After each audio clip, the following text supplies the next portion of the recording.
আল্লাহ তাআলা আল্লাহর বন্ধুকে কোরআন দিয়েছেন। আল্লাহর কালামের আয়াত পড়েছি। আল্লাহ বলেন, উতলু মা উহিয়া ইলাইকা মিনাল কিতাব। আল্লাহ বলেন, বন্ধু আমি আপনার উপরে কিতাব অবতীর্ণ করেছি। সবাই মিলা জোরে বলেন, আমাদের ধর্মগ্রন্থের নাম কি? সবাই বলেননি? সবাই আওয়াজ দিয়া জবান ছেড়া বলেন, আমাদের ধর্মগ্রন্থ কিতাবের নাম কি? কোরআন। আল্লাহ তাআলা এই কোরআন লৌহে মাহফুজ থেকে আপনার আমার নবীর সিনা বরাবর সেট করেছি।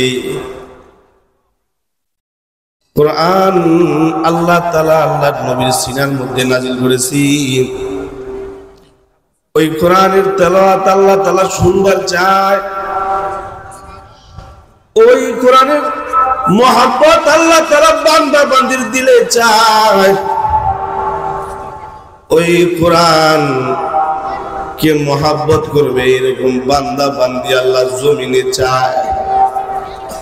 কারণ কেউ যদি আল্লাহর কোরআনকে মহব্বত করে, আল্লাহর কোরআনের তেলাওয়াত করে, তাহলে বলে ও বান্দাকে আল্লাহ তাআলা আলাদা ভাবে আল্লাহ তাআলা ও বান্দাকে ভালোবাসি। সুবহানাল্লাহ। আল্লাহর কালামের তেলাওয়াত এটা যে সেই বইয়ের মতো না।